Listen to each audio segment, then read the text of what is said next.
उत्तर प्रदेश के प्रयागराज में AIMIM chief Asaduddin Owaisi ने बुधवार को जनसभा को संबोधित किया। इस दौरान उन्होंने भाजपा से पूछा, पीओके वापस पाने में और कितने साल लगेंगे? यह काम पिछले 10 सालों में क्यों नहीं किया? मैं चाहता हूं कि पीओके को भारत में शामिल किया जाए, लेकिन यह मुद्दा केवल चुनाव के दौरान ही सामने आता है।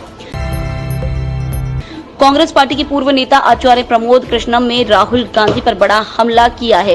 प्रमोद कृष्णम ने कहा, राहुल गांधी महापुरुष है, वह कुछ भी कह सकते हैं। अभी वो 1 तारीख तक और भी बहुत कुछ बोलेंगे। महात्मा गांधी ने सपना देखा था कि कांग्रेस को खत्म कर देना चाहिए। वो काम भाजपा भी नहीं कर पाई, लेकिन वो काम राहुल गांधी कर रहे हैं।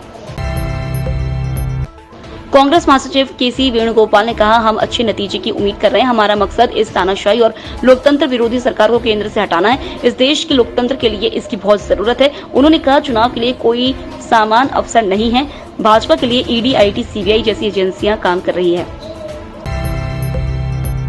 जम्मू कश्मीर के पूर्व मुख्यमंत्री और नेशनल कॉन्फ्रेंस के नेता उमर अब्दुल्ला ने बीजेपी पर निशाना साधते हुए कहा, वह कभी मंगलसूत्र के मुद्दे को लेकर तो कभी देश के संसाधनों के बंटवारे के मुद्दे को लेकर मुसलमानों पर हमला बोलती आई है। अब्दुल्ला ने कहा, गुलाम नबी आजाद कांग्रेस में रहकर वह भूमिका निभा सकते थे, लेकिन उनकी डेमोक्रेटिक प्रोग्रेसिव आजाद पार्टी अब महज चेनाब घाटी तक ही सीमित है।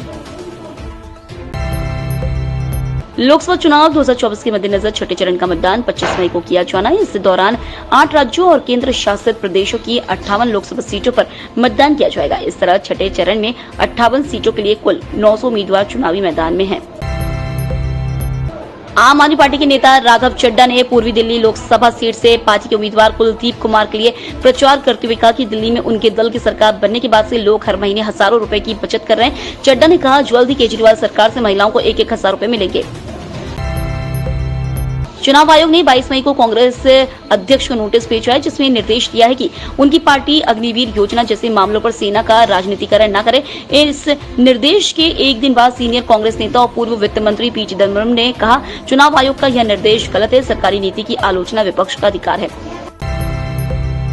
शेयर बाजार में आज यानी 23 मई को बढ़त देखने को मिल रही है। सेंसेक्स 200 अंक से ज्यादा की तेजी के साथ 74,450 के स्तर पर कारोबार कर रहा है। निफ्टी में भी 50 अंक से ज्यादा की बढ़त है, ये 22,650 के स्तर पर कारोबार कर रहा है। मेटल शेयरों में भी आज गिरावट है।